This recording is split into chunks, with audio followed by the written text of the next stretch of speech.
Lucky me, I get to do an unboxing video of Alicia and I's newest art box from Carden Custom Framing. This is our Splash of Color art box, which has a few fun things like the Speedball Crow Quill and Gold acrylic ink set. We have an acrylic Liquitex marker. Looks like I have magenta here. A charcoal pencil, something I've got a few of in my collection, but I've never really used charcoal in anything I do. A white Prismacolor, Premier Prismacolor color pencil.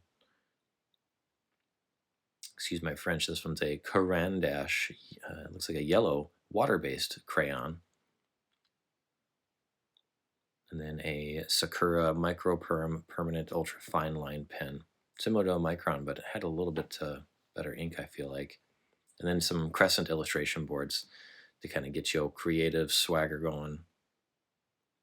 I think each box comes with a sticker and a business card. And yeah, after going through everything, I think every box has random colors except for the white color pencil. I think that's in every one of them, but the acrylic markers. And I found out later I did miss the Royal Langnickel water-based ink fineliner. That shows up a little bit later in the video, but I had a blue one of those as well. And the fun thing about some of these is that they're all water-based, so easy cleanup if you need, but also made for some fun while doing some creating. Um, who loves a good nib loading video, right? The Liquitex acrylic marker laid down really smooth, dried really quickly as well, took into the artboard really nicely. Really enjoyed the movement that it had with the pigment and kind of the way that it felt on the medium itself. Next up, I tried the Sakura microperm permanent ultra fine line pen. Laid down some cross hatching, just some general lines. It did have a little bit of an extra bend to the nib, so you could get those thin and a little bit fatter lines. Ink laid down nicely and even went over the magenta acrylic marker really nicely as well without smearing anything.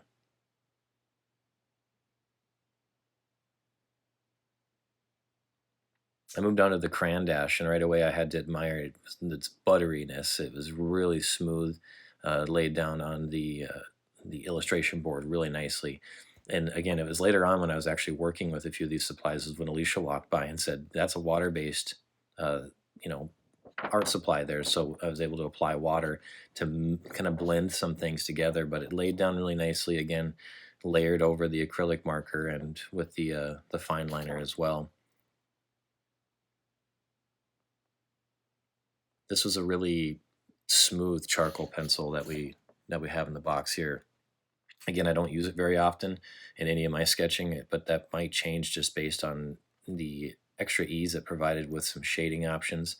Again, testing it over different mediums, it went over nicely for everything. Nothing smeared too bad, just was able to move that graphite around or that charcoal around to kind of give that little smeary effect.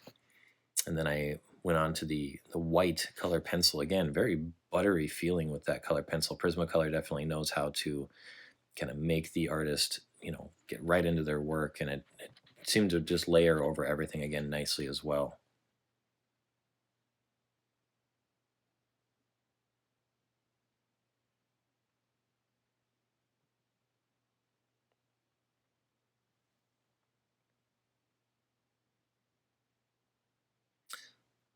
Lastly, in this little demo, I tried the Speedball Crow Quill and Gold ink pigment set, and it took me a little bit to get the hang of loading the nib for the pen here, the quill, and I think I was expecting to be able to get a very good variation of fine and thin, fat and thin lines, but it really is just a fine line tool. I did layer it again over different mediums. Worked well, not so well, obviously, over the color pencil or the waxiness of the crayon. Um, I don't know if maybe that didn't help the situation here down the road, but went over nicely on the acrylic marker and kind of gave me some ideas on how I was going to use it in one of these pieces here in the future.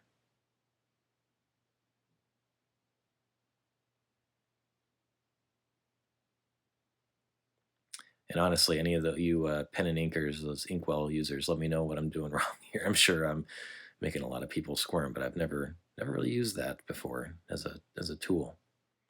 Here's just a close-up shot of how everything kind of went down on the illustration board, how some things layered.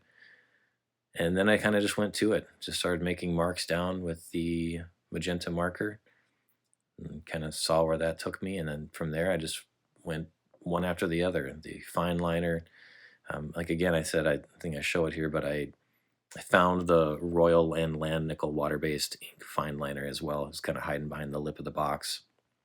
And you'll see how that came together with the water-soluble crayon, yellow crayon, kind of how everything laid down at the end.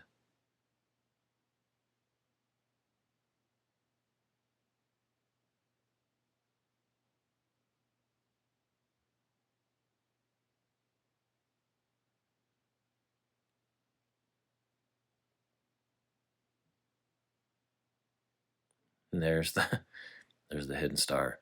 Really liked this fine liner. The added benefit of being able to like add a little bit of water on a brush and move the pigment around was really fun. Here's just a quick close-up of how it went on things. It layered over the acrylic marker again as usual. Even went over the golden ink pigment after it had dried. Surprisingly glided over the yellow crayon as well. So got to work on using that and added some different hatchings and knew that down the road I was going to try to fill it in with some water to kind of give it that cool effect, blending it with that yellow crayon.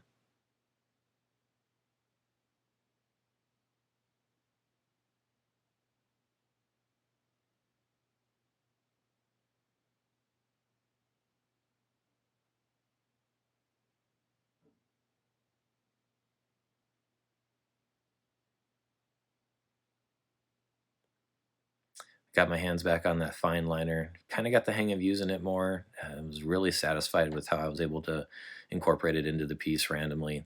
And in the end, this was kind of what I came up with.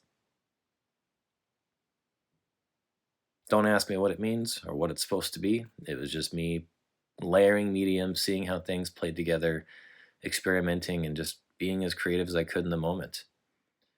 Again, this is the artist splash of color art box or Carden Custom Framing. You can get it on the website at cardencustomframing.com, or you can swing into the shop and check it out yourself.